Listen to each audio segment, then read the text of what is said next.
কুমিল্লা অঞ্চলে নারী জাগরণের অগ্রদূত নবাব ফয়জুন্নেছা চৌধুরীকে রাষ্ট্রীয় স্বীকৃতি ও পাঠ্যপুস্তকে অন্তর্ভুক্তের দাবিতে প্রধানমন্ত্রীকে চিঠি দেন কুমিল্লা ৬ আসনের এমপি মনিরুল হক চৌধুরী। তার সংসদ সদস্যর পেটে স্বাক্ষরিত চিঠিতে তিনি নবাব ফয়জুন্নেছার অবদানের কথা বিশেষভাবে উল্লেখ করেন।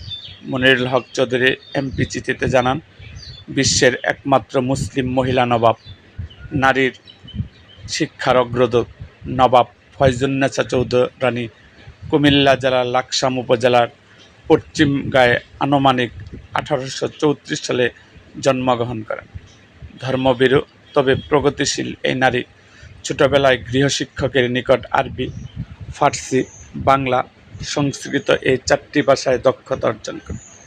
গৃহশিক্ষক মৌলভী তাজউদ্দিন ফয়জুন্নেছাকে গড়ে তোলেন একজন আলোকিত মানুষ হিসাবে।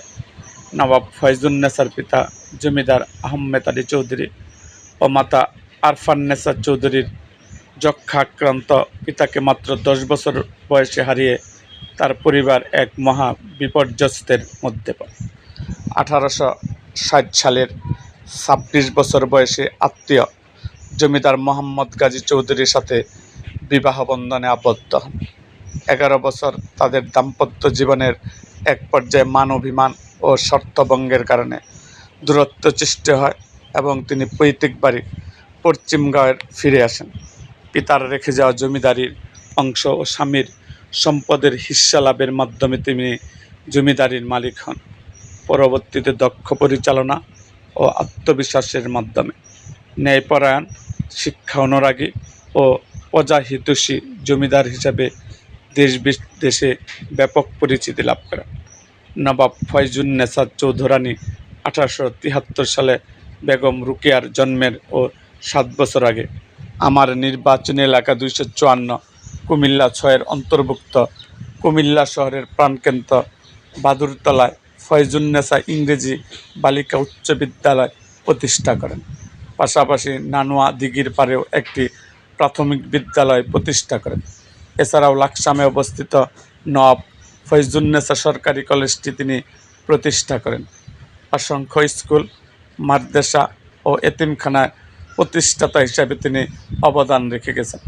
তিনি 1886 সালে রূপজালাল গ্রন্থ রচনা করেন, যা ভারতীয় উপমহাদেশে মুসলিম নারীদের লেখা ও প্রকাশিত প্রথম গ্রন্থ। কখনো পালকিতে, কখনো ঘোড়ায় চড়ে জমিদারি পরিদর্শনে বের হতেন। প্রজাসাধারণের দুঃখ কষ্ট নিজের চোখে দেখে লাঘবের চেষ্টা করতেন। নারী পুরুষ সবার জন্য তার দানের হস্ত ছিল প্রসারিত। শুধুমাত্র অর্থকড়ির মধ্যে তার দান সীমাবদ্ধ ছিল না। তিনি মসজিদ, স্কুল, মক্তব, এতিমখানা, পুল, কালভার্ট ও শিল্প সাহিত্যের প্রসারসহ বিভিন্ন জনকল্যাণমূলক কর্মকাণ্ডে অবদান রেখেছেন। তিনি যেমন ছিলেন ধর্মানুরাগী, তেমনি ছিলেন সমাজ সংস্কারক। তৎকালীন সমাজে ধর্মান্ধতা ও কুসংস্কারকে উপেক্ষা করে তিনি সমাজকে দেখিয়ে দিয়েছেন একজন নারী তার কর্মের মাধ্যমে কীভাবে বিশ্বজয় করতে পারে।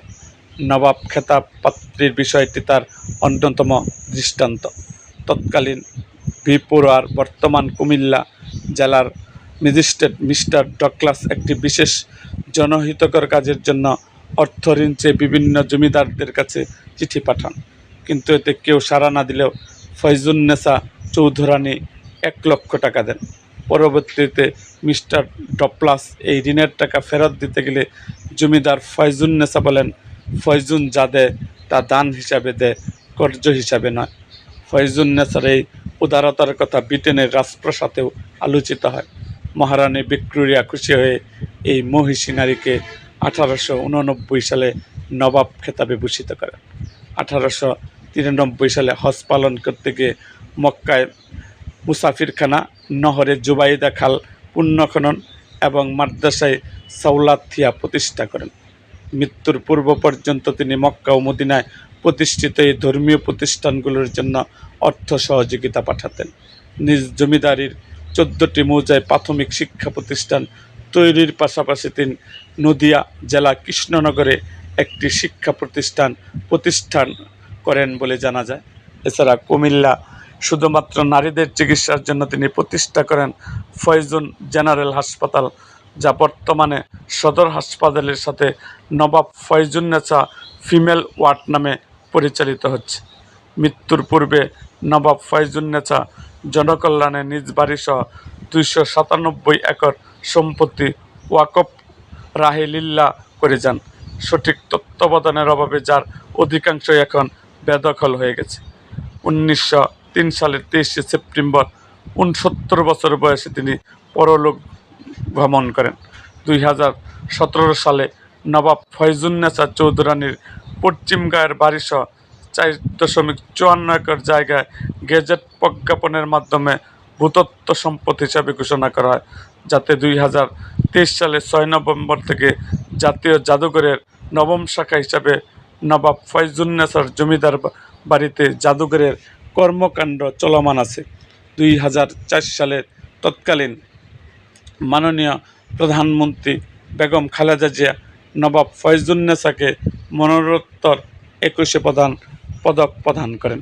সরকারের পক্ষ থেকে রাষ্ট্রীয়ভাবে নবাব ফয়জুন্নেছা চৌধুরানীর জন্ম মৃত্যু দিবস পালন ও স্বাধীনতা পদক প্রদান এবং পাঠ্যপুস্তকে এই মহিষী নারীর জীবনী ও সাহিত্যকর্ম অন্তর্ভুক্ত করাটা এখন সময়ের দাবি। এ ব্যাপারে প্রয়োজনীয় ব্যবস্থা গ্রহণের আপনার সদয় নির্দেশ প্রত্যাশা করছি।